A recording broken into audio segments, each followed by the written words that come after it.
Ele segue falando sobre angiopatia amiloide cerebral, né?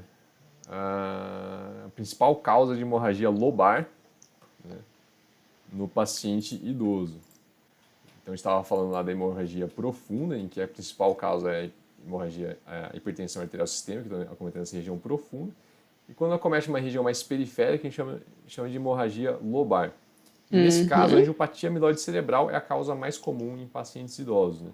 Por que ocorre na região mais periférica a hemorragia da angiopatia amiloide cerebral, em contraste com a hemorragia mais profunda da hipertensão arterial sistêmica? O É. depósito de placas beta-amiloides, ela ocorre nos vasos, principalmente na região cortical, né, e subaracnoide dos vasos.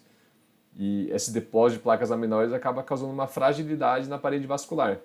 E é por isso que o sangramento ocorre mais na região periférica, né? Seja sangramento menor, né, com as microhemorragias que a gente consegue ver na ressonância magnética, seja na hemorragia subaracnoide, ou seja numa hemorragia maior, intraparenquimatosa, que vai acontecer com essa distribuição lobar, né, mais periférica. Hum, Então, na uhum. região profunda, a gente tem esses pequenos vasos perfurantes que podem formar pequenos aneurismas, né, no paciente arterial sistêmico que rompem, por isso que ocorre essa maior incidência na região profunda. E na angiopatia amiloide cerebral, a fisiopatogenia, né, o depósito de placas beta-amiloides ocorre na periferia, por isso que a gente tem uma distribuição de alterações hemorrágicas mais periféricas, né? Então, para quem está Uhum. tendo o primeiro contato com angiopatia amiloide cerebral, a gente sempre vai ter indícios de lesões hemorrágicas com essa distribuição mais periférica. Um dos achados mais comuns que a gente tem são esses focos de microhemorragia, né? Como vocês podem ver que é uma distribuição mais periférica, né? Isso aqui é uma sequência T2 gradiente eco, que eu gosto de descrever como uma imagem com uma resolução anatômica bem ruinzinha, né? A gente não tem aquela diferenciação entre córtex e substância branca como a gente vê na imagem ponderada em T2, na sequência flare T2, né? O parênquima normal ele fica com um aspecto meio brancão, assim, né? Fica tudo mais branco do que a gente está acostumado a ver nas outras sequências. E ele vai destacar a sequência T2 gradiente eco os focos de sangramento, né? Focos de sangramento e calcificação. Então essas duas coisas podem causar hipossinal na sequência T2 gradiente eco. Então todos esses focos de hipossinal aqui, eles correspondem à microhemorragia, nesse caso, mas poderiam ter como diagnóstico diferencial múltiplos focos de calcificação. É por isso que ele dá uma taxa de falsos positivos tão alta aqui no artigo, né? Porque essas Uhum. duas etiologias podem causar esses focos de hipossinal, calcificação e hemociderina. Tem outros, mas esses são os mais comuns na nossa rotina clínica. Uhum. Lembrando que daí a gente tem a sequência SWI, que pode ser utilizada para esse propósito também, para identificar focos de calcificação e depósito de hemociderina. Mas nas versões mais recentes da sequência SWI, a gente tem a imagem de fase, que é um recurso que a gente tem que permite a gente diferenciar entre as calcificações e hemociderina, né? Além de ser um Uhum. método mais potente para identificar esse tipo de alteração aqui. Portanto, esse aqui é um exemplo bem característico, né, que a gente acaba vendo na nossa rotina. Múltiplos É. focos de depósito de hemociderina por microhemorragias com uma distribuição mais periférica, porque as placas de beta-amiloide elas têm um depósito periférico, né? Então, você pode ter hemorragias maiores intraparenquimatosas mais periféricas, lobais, você pode ter hemorragia subaracnoide, né? Tem muito paciente com angiopatia amiloide cerebral que a primeira manifestação é uma hemorragia subaracnoide. De convexidade, muitas vezes, né? De convexidade, sim, exatamente. Não é aquela hemorragia de cisternas da base que a gente está acostumado a ver nos É, pacientes com com aneurisma, aneurisma. né, ruptura de aneurisma. Uhum. Então, essa distribuição diferente, né, da hemorragia subaracnoide faz a gente pensar também em etiologias diferentes. Se for uma hemorragia mais profunda de cisternas da base, a gente tem que pensar obrigatoriamente em aneurisma. Se for um Isso. sangramento mais isolado de convexidade, daí é estranho, né? Por que um aneurisma que é mais comum lá na região do polígono de Willis, né? Ali na região das cisternas da base, por que um sangramento lá na região mais inferior, mais profunda, vai dar um sangramento na convexidade cerebral, né? Então, É. aquele paciente que tem hemorragia de convexidade cerebral, a gente tem que procurar por etiologias diferentes. Uma delas, no paciente idoso principalmente, é a angiopatia amiloide cerebral, né? Uhum. E lembrar também que, apesar do clássico seja o sangramento periférico na angiopatia amiloide cerebral, ela também aumenta o risco de hemorragia intraparenquimatosa não lobar, digamos assim, né? Ela pode ter profunda também. A angiopatia amiloide cerebral ela pode ser profunda, assim como a hemorragia do paciente com hipertensão arteriosistêmica pode ser lobar também, pode ser apesar de lobar. ser mais comum na região profunda. Mas quando você vira um exame, o que vai fazer você pensar na angiopatia amiloide cerebral, uma hemorragia mais periférica, e da hipertensão arteriosistêmica quando você vira uma lesão mais profunda. Mas lembrar também que existem as exceções, né? Vamos lá, eu não sei onde é que tu parou no artigo aqui, que você já falou do T2 e do SWI, então aquele parágrafozinho ali já foi, né? Então agora seriam malformações arteriovenosas? Malformações arteriovenosas, isso. Isso aí? É isso aí. Tá.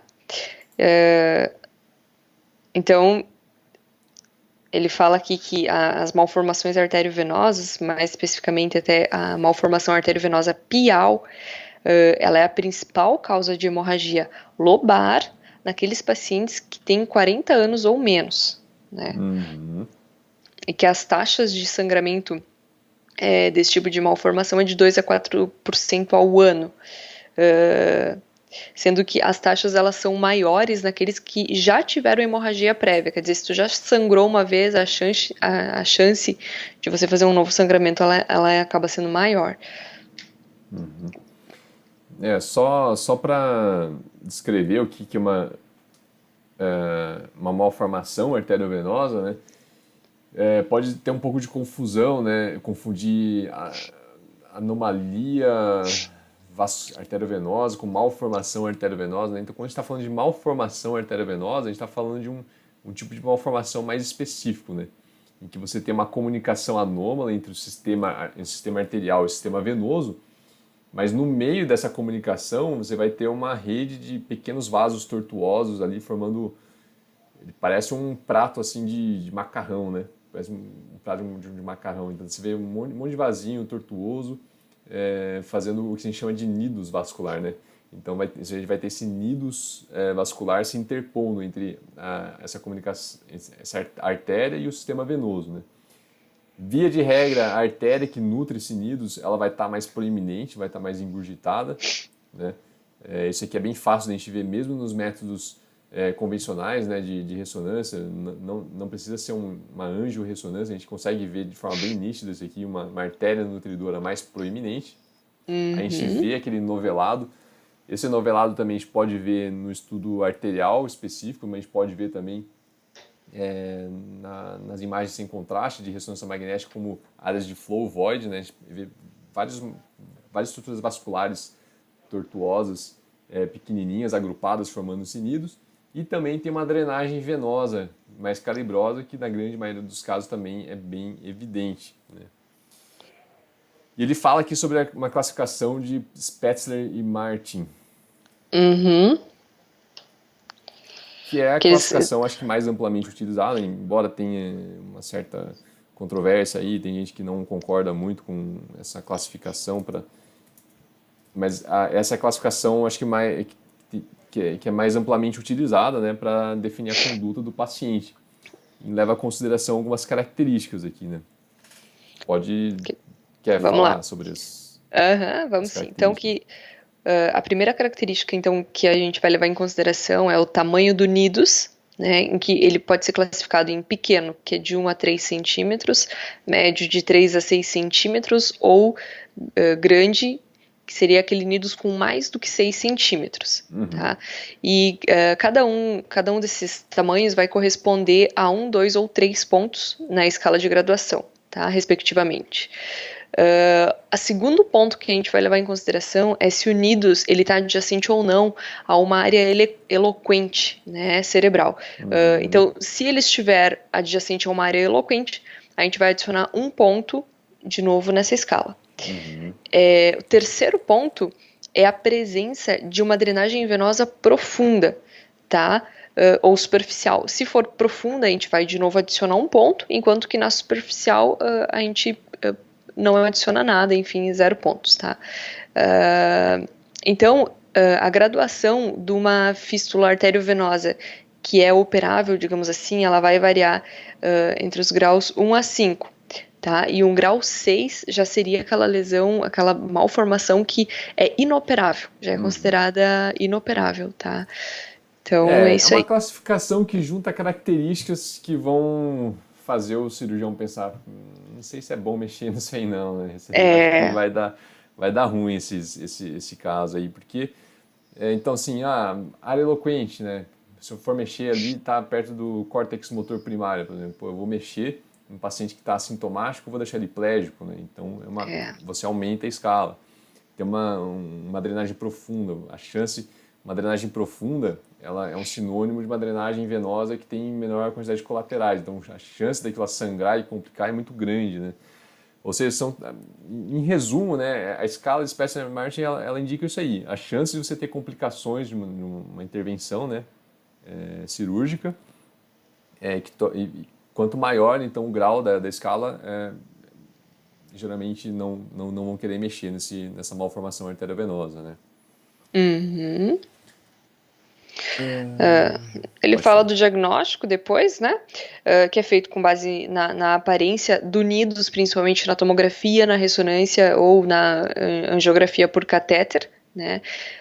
E também pela presença de uma drenagem venosa precoce, numa imagem dinâmica, por exemplo, numa angiografia por catéter, né? Porque a gente vai ter uma fístula, então o vaso que vai estar chegando pela artéria, ele não vai ter toda uma rede de capilares para passar para chegar, para ser drenado pelo sistema venoso, ele vai direto para o sistema venoso. Então, É por só isso que cuidado com esse termo fístula, que pode causar um pouco de confusão, assim, misturar fístula arteriovenosa com a malformação. malformação arteriovenosa. Lembrando, só enfatizando que tem esse nidus vascular, né? Essa rede de pequenos vasos tortuosos se interpondo entre a artéria e a veia. Tá, Fazendo esse boa. aspecto aqui, né? Foi enovelado de pequenos vasos tortuosos, que não são capilares, né? Constituindo um nidus vascular entre a artéria nutridora e uma drenagem venosa mais precoce, né? Isso. Tá. A gente pode, numa tomo sem contraste, ver hematoma, né? Porque esses vasos eles podem se romper, né? Efeito de massa não é algo esperado em malformações arteriovenosas, porque eles costumam ocupar, como é que a gente pode traduzir melhor isso aqui? Replace.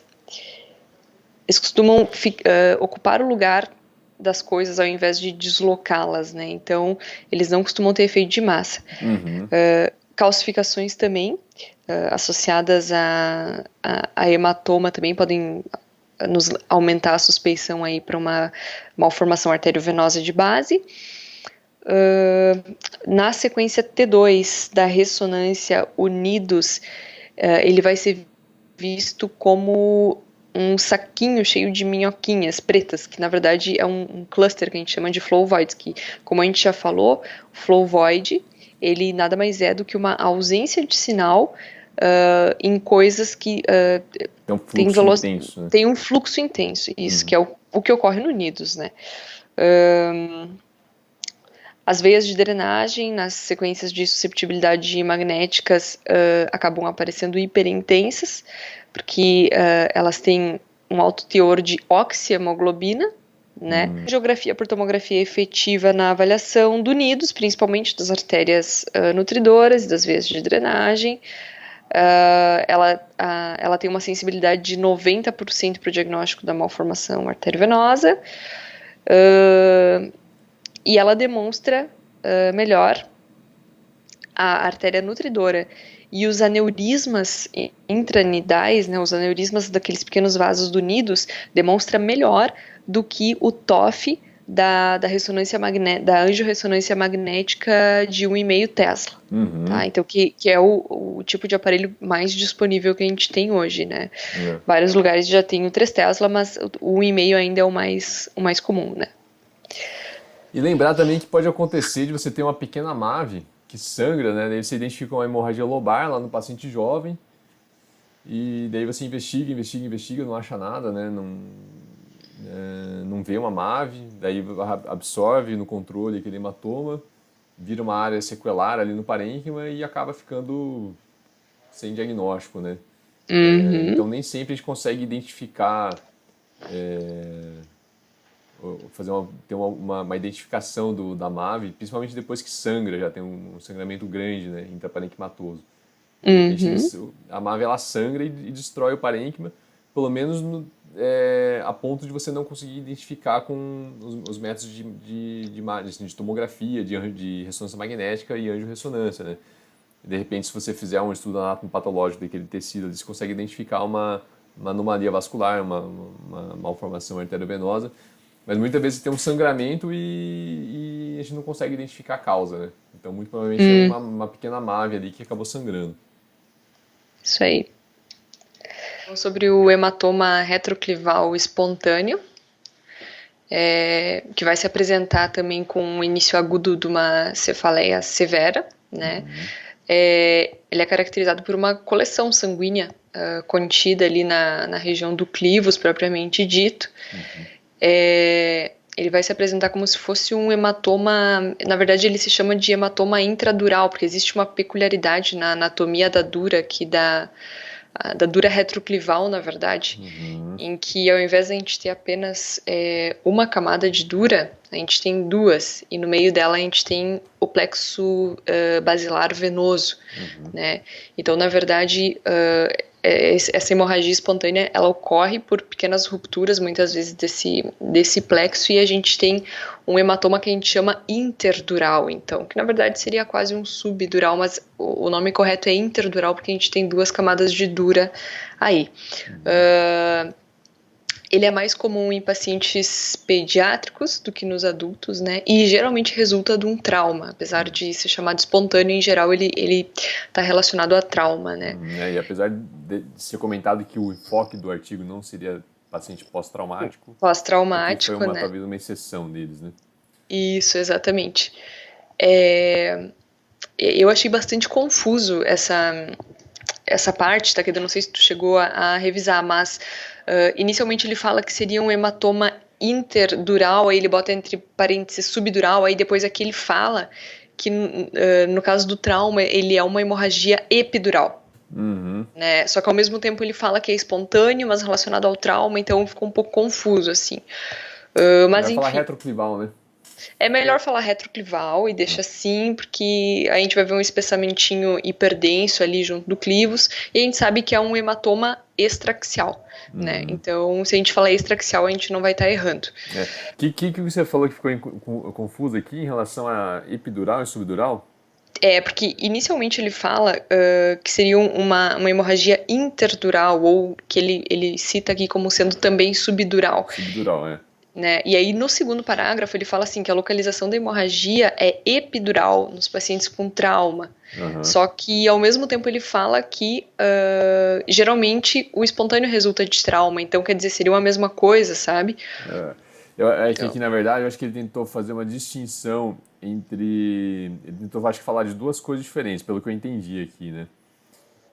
Ele fala que o hematoma epidural pós-traumático ele não estende além da membrana tectorial, enquanto que o subdural ele pode entrar se estender ali para o canal vertebral, entendeu? Então assim, eu acho que ele tentou diferenciar o hematoma retroclival espontâneo, né, apesar de ter uma relação aí com trauma nos pacientes pediátricos, do hematoma epidural pós-traumático. O epidural pós-traumático ele teria uma restrição aqui, né, ele ficaria restrito, não teria uma extensão além da região da membrana tectorial, que fica aqui na transição crânio-cervical, enquanto que o hematoma subdural ele poderia ter essa extensão, entendeu? Acho que foi essa distinção que ele tentou fazer, pelo que eu entendi, né? Pode ser. Acho que sim. Então, assim, o clivo, assim, eu acho que a dica que teria que dar é para tomar cuidado com essa região, né? Que é uma região que a gente não, talvez inicialmente no começo a gente não olha com tanta atenção, né? A região retroclival. Quando a gente faz a reconstrução no plano sagital, fica mais evidente esse hematoma retroclival, mas o hematoma, mas essa região retroclival, né? O clivos, então essa região óssea aqui que delimita anteriormente a fossa posterior, e o hematoma retroclival, como o próprio nome diz, fica posterior ao clivos, né? Então, para tomar cuidado com essa região, que é uma região que normalmente é fácil de passar esse tipo de diagnóstico aqui, né? Uhum, isso aí. E aí ele dá seguimento aqui, então, entrando num outro grande grupo, que são as anormalidades vasculares, né? Tá. Então, começamos discutindo a síndrome de vasoconstrição cerebral reversível. Né? Então, como o próprio nome diz, ela é uma síndrome, ela não é digamos, uma única doença, né? Ela é o resultado final de vários processos patológicos, digamos assim, que causam, como via comum final, uma vasoconstrição reversível da vasculatura cerebral, né? A patologia, a fisiopatologia não é completamente compreendida ainda, mas se acredita que uma alteração do tônus vascular seja a via final comum de todas essas alterações que a precedem, né? O conceito foi inicialmente introduzido em 1988 por Cowie Fleming, por isso que essa doença também, em alguns livros, ela ainda é chamada de síndrome de Cowie-Fleming, né? Então, só para saber que quando a gente lê isso, teoricamente elas são a mesma coisa. Saber que... exatamente. Tá né? bom. Eu ia complementar, mas deixa quieto. Você já explicou, tá bem explicado já. Tá bem. O PRES, que é a síndrome de encefalopatia posterior reversível, que às vezes o pessoal confunde PRES com síndrome de vasoconstrição cerebral reversível, porque os dois têm reversível, aí dá aquela confundida. Ele pode coexistir, a gente vai falar um pouquinho mais dele no próximo tópico, tá? Então os dois coexistem bastante, isso sugere aí uma via, um mecanismo patogênico comum, né? No caso da síndrome de vasoconstrição cerebral reversível, em geral o paciente vai se apresentar com uma cefaleia do tipo Thunderclap-Headache, né, que é aquela cefaleia em trovão, a pior cefaleia da vida, parecida com os pacientes que se apresentam com hemorragia subaracnoide aneurismática, que a gente já discutiu previamente, né.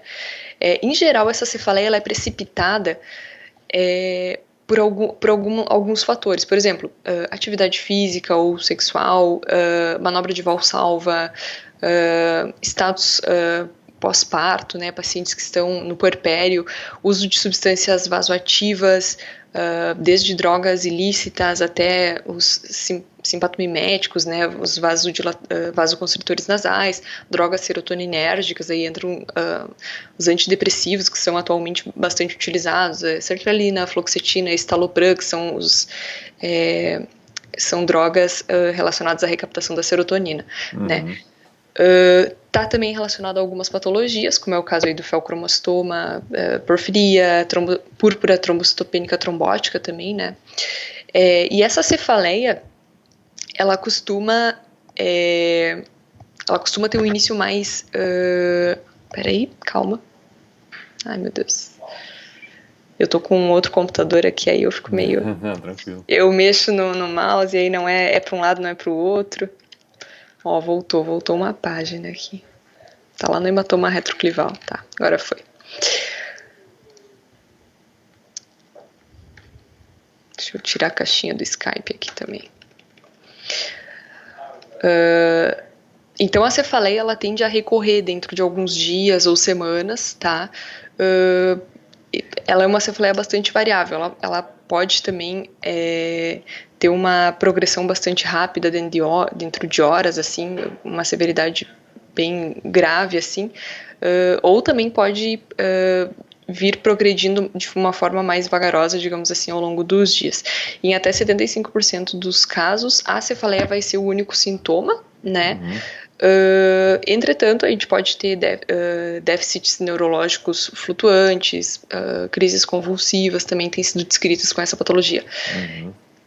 E também é importante ressaltar que, apesar da cefaleia ser o sintoma mais comum, está presente em até 75% dos pacientes, ela também pode estar ausente, né? Então, o fato do paciente não ter cefaleia não quer dizer que ele não tenha a síndrome, tá? O principal diagnóstico diferencial é a angite primária do sistema nervoso central, em que a gente vai ter aí uma sobreposição de sintomas, tanto da clínica quanto dos achados de imagem desses pacientes, né? Só que tentar fazer a distinção dessas duas entidades aí é bastante importante, porque o manejo vai diferir bastante entre as duas, né? Então, uma das primeiras coisas que nos ajudam a distinguir é a questão da cefaleia, né? Em geral, a cefaleia da angite primária do sistema nervoso central, ela é uma cefaleia mais insidiosa, acontece mais em homens mais velhos, né? Enquanto que, no caso da síndrome de vasoconstrição cerebral reversível, a gente vai ver uma cefaleia, como a gente falou, do tipo Thunderclap-Haddey, que é a pior cefaleia da vida. Uma cefaleia... Tá, então o principal diagnóstico diferencial aqui seria a angite primária do sistema nervoso central, e essa epidemiologia é que ajuda a diferenciar, né? Então, como você acabou de falar, angite primária tem que pensar mais em homens com uma idade mais avançada. E síndrome da vasoconstrição reversível, mulheres jovens, né? Com todos esses fatores de risco que você comentou. Inclusive, vários fatores de risco que faz a gente pensar já no grupo feminino, né? Uhum. Na parte de imagem aqui, o que te chamou a atenção? O que você acha que vale a pena enfatizar? Eu acho que vale a pena enfatizar que se você olhar um exame de imagem de um paciente que tem uma angite primária, na comparação com um paciente com síndrome de vasoconstrição cerebral reversível, aquele paciente com angite primária, em geral, ele já vai ter lesões sequelares no encéfalo, relacionado a infartos prévios, né, porque ela é uma doença já mais insidiosa. A síndrome de vasoconstrição reversível, ela é um quadro geralmente agudo e que vai se estender por no máximo 3 meses, né. A angite não, a angite ela é uma doença a priori crônica, né. Então a gente vai ter infartos multifocais de diferentes idades. Me dá uma estatística bem interessante, que 90%, né, dos pacientes com angite primária do sistema nervoso central já vão ter múltiplos infartos no parênquima encefálico, né? Isso aí. Enquanto que a imagem do paciente com síndrome de vasoconstrição cerebral reversível, muitas vezes vai ser normal, né? Não falando em angiotomo, falando numa tomografia agora sem contraste, sim. Numa ressonância magnética convencional, a gente não vai ver absolutamente anormalidade alguma na maioria dos casos, né? As complicações hemorrágicas também falam mais a favor de um PRES concomitante com a síndrome de vasoconstrição reversível. Como a gente já falou, o PRES e a síndrome de vasoconstrição, eles coexistem muitas vezes, até porque eles têm uma patofisiologia aí que se sobrepõe, né? Ele vai retomar esse tópico aqui daqui a pouco. Isso, a gente vai retomar isso aí. Então, o fato de tu ter alterações hemorrágicas fala mais a favor também de uma síndrome de vasoconstrição posterior reversível. Mas, mesmo assim, lembrando que a maior parte dos casos da síndrome de vasoconstrição reversível, a imagem do parênquima vai ser normal. Isso aí. Eu falei, síndrome de vasoconstrição posterior, viu? Já tô até eu aqui confundindo PRES com síndrome de vasoconstrição cerebral reversível. Isso aí. Só corrigir. Embora os dois possam coexistir. Tá. Isso aí. Então, vamos para a síndrome da vasoconstrição cerebral reversível, né? Propriamente dito. O que o exame de imagem pode nos fornecer de informação importante? Tá, então o exame de imagem ele é importante por alguns motivos, né? Falando inicialmente, que exame de imagem é que a gente vai pedir, né? Para confirmar se a gente está com uma suspeita de uma síndrome de vasoconstrição cerebral reversível. Que exame a gente vai pedir, né? Então a gente vai pedir uma angiotomografia, né? Ou uma angiorressonância arterial. As duas, angiotomografia arterial ou angiorressonância arterial. O que a gente vai ver, né? O que a gente vai ver nesse exame? A síndrome de vasoconstrição cerebral reversível, ela costuma ter uma distribuição que ela é centrípeta. Então, ela começa nas artérias pequenas da periferia e ela vem progredindo para as artérias de médio e grande calibre, né? Ela vem vindo para o centro. Então, num primeiro momento, esses métodos, muitas vezes, eles não detectam a alteração, porque ele está lá nas artériazinhas pequenininhas periféricas do encéfalo. Quais métodos? Na angiotomo e na angiorressonância. Angiotomografia e angiorressonância, né? Isso. Que na primeira semana, então nesse intervalo da primeira semana dos sintomas, a gente, apesar de ser um método de escolha, por ser um método não invasivo, a gente tem que ter em mente que Pode ser normal. Pode ser normal, né? Porque pode ter uma vasoconstrição só nos vasinhos mais periféricos, como você acabou de falar, né? Isso Eu aí. acho que isso aí que é importante enfatizar, né?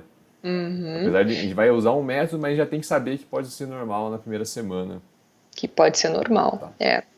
Bom, então, visto isso, né, que ele pode ser normal na primeira semana, tá, mas quando é que vai alterar? Quando ele chegar nos vasos de médio e grande calibre. Artérias cerebral média ali nos segmentos M1, M2, né, depois a gente vai ver a anatomia aí. O que a gente vai ver? Múltiplas áreas de constricção. Né? O próprio nome fala síndrome de vasoconstrição cerebral reversível. Então vão ser múltiplas áreas de constrição desses vasos, intercaladas por áreas relativamente dilatadas, que vão nos dar o aspecto de colar de contas, né? Que a gente vê em diversas patologias. Então isso aí fala a favor. Mas isso aí é diagnóstico para síndrome de vasoconstrição cerebral reversível? Não é. Né? Isso aí é um achado inespecífico. Aí a gente entra nos diagnósticos diferenciais, sendo que um deles é aquele que a gente já falou. A angiite primária do sistema nervoso central se manifesta dessa forma, na angiotomo, na angiorressonância, mas ela vai ter aqueles outros achados do parênquima que a gente já viu, os múltiplos infartos, né, áreas sequelares, porque ela é uma doença crônica já. Tu ia comentar alguma coisa aí, Takeda? Não, e daí como que você consegue confirmar o diagnóstico? Você vai conseguir confirmar o diagnóstico repetindo esse exame daqui 3 meses e vendo que as alterações sumiram. É assim que a gente confirma um diagnóstico de síndrome de vasoconstrição cerebral reversível. Como o próprio nome diz, né? Como o próprio nome diz. Então, o critério de imagem é 3 meses. A gente fez hoje, tá lá, colar de contas, as vasoconstrições. Daqui 3 meses a gente repete o exame, sumiu tudo. Beleza, era realmente uma síndrome de vasoconstrição. Ele é praticamente um diagnóstico retrospectivo, se a gente for ver, né, desse ponto de vista, assim. A gente faz o diagnóstico até mais retrospectivamente, que é quando a gente consegue ter certeza que aquilo ali era realmente só uma síndrome de vasoconstrição cerebral reversível. Daí vocês daqui a pouco vão perguntar, tá, mas até lá, o que eu vou fazer? Tu vai ficar na dúvida se é uma vasculite, tu vai ficar na dúvida se daqui a pouco tem alguma outra natureza? Bom, aí a gente pode entrar em métodos avançados, por exemplo, estudo de parede de vaso, né, que pode nos dar algumas dicas falando a favor um pouco mais de uma vasculite ou um pouco mais da síndrome de vasoconstrição, que seria o quê? A vasculite, por definição, ela é um processo inflamatório da parede do vaso, né? Então, num estudo de ressonância magnética de parede de vaso, que a gente já comentou um pouquinho, em que a gente vai ter uma resolução boa para a gente estudar a parede do vaso, a gente vai ver o quê? Processo inflamatório, que é caracterizado principalmente pelo realce parietal desse vaso, que a gente não vai estar vendo ou vai ter um mínimo realce na síndrome de vasoconstrição cerebral reversível. Então, seria um método esse tipo de conhecimento, ele é um conhecimento que está em construção ainda, né? Está em construção, exatamente. Então, esse tipo de distinção entre vasculite, síndrome de vasoconstrição reversível, até lesões de outras naturezas vasculares, eles viram que não é bem assim, sabe? Então, tem casos de vasoconstrição. Então, essa aqui seria uma imagem de vessel wall, né? Ou black blood, né? Que a luz do vaso ela fica bem escura, uma imagem ponderada em T1 também. E quando você faz... então, a imagem fica toda escura e a gente consegue direcionar a análise para a parede, né? Como está indicando a seta aqui, para a parede do vaso, né? Parede arterial. A gente pode fazer análise pré, pós-contraste, né? E quando a gente injeta o contraste, dependendo do padrão de realce, isso fala mais a favor de alguma patologia em específico, né? Então, como a Vanessa falou, quando você tem doenças inflamatórias, vasculite, a gente vai pensar mais nessa fisiopatogenia quando tiver um realce, né, na parede vascular. Mas tem casos de vasoconstrição reversível que tem realce também na parede vascular, então não é tão assim, mas assim, é uma informação a mais, é como eu sempre falo, né? Tomar cuidado para não avaliar de forma isolada, né? Um achado de exame, principalmente em ressonância magnética, tem que ter uma combinação de fatores que vão falar a favor de um diagnóstico ou de outro, junto com quadro clínico, epidemiologia. Então, com certeza, quando você tiver um realce, ainda mais se tiver um realce intenso, né, da parede vascular, a gente tende a pensar mais num quadro inflamatório, né, num quadro de vasculite. Mas a síndrome de vasoconstrição reversível ela pode ter também realce pelo contraste na parede vascular, né? E aqui ilustra bem o quadro radiológico que a gente observa quando já está comprometendo, né, no quadro mais avançado da doença, quando está comprometendo vasos de maior calibre dentro do compartimento intracraniano. Então aqui no exame número 1 da paciente, né, a gente tem aqui várias áreas de estenose, né, luminais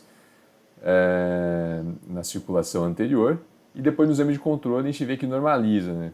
Pode ser um pouco sutil para quem está começando a ver, mas se você reparar, principalmente comparando um exame com o outro, você vê que os vasos das artérias cerebrais anteriores, alguns segmentos das artérias cerebrais médias estão bem fininhos aqui na imagem de cima, e na imagem de controle elas retomam um calibre maior, né? E dos achados secundários, hein, da síndrome da vasoconstrição reversível, o que você destacaria, o que você chamaria a atenção em relação à parte hemorrágica? Tá. Assim, não é comum a síndrome de vasoconstrição cerebral reversível cursar com quadros hemorrágicos, tá? Mas quando ela cursa, ela tem algumas particularidades. Uma delas, e que pode ocorrer num contexto desse, é a hemorragia subaracnoide de convexidade. E é importante frisar isso, ela é de convexidade. Por que isso é importante? Lá no começo da nossa discussão, a gente falou da cefaleia por ruptura aneurismática, na verdade por hemorragia subaracnoide por ruptura de aneurisma. Onde é que costuma se localizar essa hemorragia subaracnoide? Em geral nas cisternas da base, junto das fissuras silvianas. É muito difícil a gente ter uma hemorragia de convexidade, né? Ao menos exceto em contexto de trauma, e nesse caso aqui, que é a síndrome de vasoconstrição cerebral reversível. Exatamente, tá? Porque os aneurismas costumam ocorrer aqui, né, ó, na artéria comunicante anterior, fica nessa região. Aqui a gente está tendo uma visão central, né, da circulação anterior. Aqui na carótida interna, né, na artéria comunicante posterior. Então, nessa região aqui mais da base, né, onde ficam as cisternas da base. Então, não faz sentido o aneurisma sangrar aqui embaixo e se apresentar como uma hemorragia de convexidade lá em cima, né? Enquanto que na síndrome da vasoconstrição reversível, como a gente acabou de revisar aqui, ela começa, né, tem uma distribuição, uma progressão centrípeta, né? Ela começa mais na periferia, em pequenos vasos. Então, quando ocorre a hemorragia subaracnoide, ela tende a começar a hemorragia subaracnoide lá na convexidade. Por isso que esse é um dos diagnósticos diferenciais importantes que a gente tem que pensar, né, no paciente jovem que se apresenta de cefaleia e com hemorragia começando na convexidade cerebral e não lá na região das cisternas da base. Lembrando que depois de um tempo de evolução da hemorragia do aneurisma, né, da hemorragia subaracnoide para o aneurisma, daí essa hemorragia subaracnoide ela pode se espalhar e pode ir para a convexidade cerebral, né? Então a gente tem que pensar sempre que essa característica de distribuição vai ajudar a gente a fazer o raciocínio no quadro inicial, né? Depois, quando progride, pode ser um pouco mais difícil de diferenciar, né? Em relação a quadros isquêmicos, né, você queria destacar alguma coisa? Eu ia comentar, não sabia se tu ia falar ou não. Como a gente falou, a síndrome de vasoconstrição cerebral reversível, ela inicia nas pequenas artérias periféricas do encéfalo, né? Apesar dela poder se segmentar, ela costuma ser uma doença mais difusa, né? Então a gente costuma pegar todas as pequenas artérias. E o que acontece? Se a gente tiver uma vasoconstrição muito severa, tá? E esse paciente por algum motivo vier a ter algum baixo débito cardíaco ou mesmo pela própria constrição, o que vai acontecer? O primeiro local que vai sofrer isquemia são os locais de território de fronteira vascular, que a gente chama. O que é isso? Nada mais é do que a via final dos grandes territórios arteriais, por exemplo, é onde o território da artéria cerebral anterior se une com o território da artéria cerebral média. Então, esse meio aqui não é bem nutrido nem por aqui e nem por aqui, né? Ele é nutrido parcialmente pelos dois, digamos assim. Então, o sangue vai ter uma dificuldade de chegar aqui, né? Num caso desse. Então, a isquemia, quando ela acontece, ela costuma se dar em territórios de zona de fronteira vascular, que a gente chama, ou watershed, né? Apesar de não ser comum também. Então, esse aqui é um exemplo bem típico, né, de infarto em zona de fronteira vascular. Tem uma distinção lá em zona de fronteira vascular interna e externa, mas uma forma prática, né, de sempre lembrar, pô, será que está tendo uma distribuição, né, essas lesões de distribuição de zona de fronteira vascular? Então, só para entender essa imagem aqui, isso aqui é uma imagem B1000 da sequência de difusão, né, em que as áreas de parênquima preservadas são as áreas escuras e as áreas de restrição da difusão da água são as áreas com brilho, aqui, né, com hipersinal. E as zonas de fronteira vascular, para você lembrar dela, eu sempre entendi dessa forma, distribuição em faixa. Né? Então, sempre que você vê uma distribuição das lesões isquêmicas acompanhando uma faixa paralelas ao maior eixo aqui do crânio, né, no sentido antero-posterior, esse aqui é a zona de fronteira vascular, né? Então aqui a gente tem lesões acometendo aqui o centro semioval direito, aqui o centro semioval esquerdo, algumas lesões mais corticais no lobo parietal, mas sempre você vê um padrão de distribuição em faixa, assim, sentido, em localização paramediana, né? Então essa distribuição em faixa aqui sempre me faz pensar em zona de fronteira vascular. E existe esse comprometimento pelo que você acabou de falar, né? Uhum. Isso aí. Então tá bom. Vamos seguir, então. Próximo tópico, então.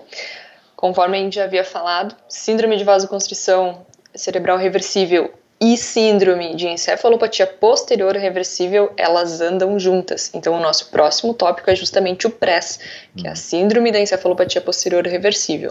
Né? Existe uma sobreposição muito grande, tanto clínica quanto radiológica, dessas duas patologias.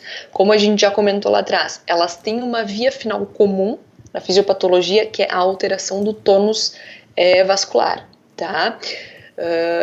Em geral, o PRES ele acontece em pacientes com alguma condição sistêmica, digamos assim, que esteja acontecendo. Principalmente pré-eclâmpsia ou eclâmpsia, falência renal, hipertensão, sepse, pacientes que estão em abstinência alcoólica ou aqueles que estão em uso de medicações imunossupressivas ou mesmo citotóxicas, tá? Então, geralmente a gente tem um quadro de base para que ele venha acontecer. Em geral, são pacientes mais graves, né? Ou não, mas lembrar sempre que a gente precisa de um quadro de base para que ele venha a acontecer. A fisiopatologia também permanece incerta, tá? Acredita-se numa desregulação do tônus cerebral vascular, assim como na síndrome de vasoconstrição reversível, devido a uma hiperatividade aí, enfim, dos plexos simpáticos, com disfunção endotelial, que a gente vai ver agora como é que isso se manifesta depois na imagem, né? Um dos mecanismos que se acredita, uma das hipóteses, né, de fisiopatogenia do PRES, então, assim, é importante saber o seguinte, né, apesar desse nome aqui, desse encefalopatia posterior reversível, é importante todo mundo saber que nem sempre é posterior, nem sempre é reversível, né, principalmente quando as lesões têm restrição da difusão da água. Apesar disso, esse nome ainda é aceito como é o mais utilizado ainda, né, na literatura. Apesar de nem sempre ser posterior, nem sempre ser reversível. E por que ele é mais posterior do que anterior? Porque uma das fisiopatogenias aceitas é que existe uma desregulação uma deficiência no controle do tônus vascular diante de um aumento dos níveis pressóricos, né? E a circulação anterior, por ter aquelas fibras simpáticas, né, como você tinha comentado já, como se fossem trepadeiras ao longo da parede vascular da circulação anterior, a circulação anterior ela tem uma capacidade maior de ter uma regulação diante de uma situação de aumento dos níveis pressóricos, né? Enquanto que a circulação posterior não tem essa capacidade de autorregulação tão boa quanto a circulação anterior. Por isso que essas alterações vasculares da PRES, elas tendem a ocorrer com predomínio posterior, que justifica alguns quadros clínicos mais típicos, o que não quer dizer que vão ter uma alta prevalência. Nem sempre aquilo que é típico dentro de uma síndrome é uma manifestação com uma alta incidência, de alta sensibilidade, né? Pode continuar, eu te interrompi, desculpa. Não, imagina, ótima colocação. Os achados clínicos e de imagem, eles são usualmente reversíveis, Nem sempre, como o Takeda já falou, né? E os sintomas são bastante variáveis, vão desde confusão mental até estados epilépticos, né? E como a gente já comentou, ele costuma acometer a porção posterior do encéfalo, incluindo aí os lobos occipitais, então os pacientes acabam muitas vezes se apresentando também com sintomas visuais, né? Até com alucinações ou até com cegueira mesmo, tá? Em geral, a tomo sem contraste vai ser o nosso primeiro exame de imagem, né, demonstrando uma hipodensidade, vai ficar mais preto, né, as regiões córtico-subcorticais, com perda da diferenciação das substâncias branca e cinzenta, das regiões posteriores, principalmente parieto-occipitais, né, devido a edema vasogênico. Tá? É diferente do edema citotóxico da isquemia. Por isso que muitas vezes ele é reversível. Tá? Na ressonância magnética, o FLAIR vai ser aí o nosso grande amigo no diagnóstico dessa patologia, em que a gente vai ver uma hiperintensidade de sinal, córtico subcortical também, parieto-occipital.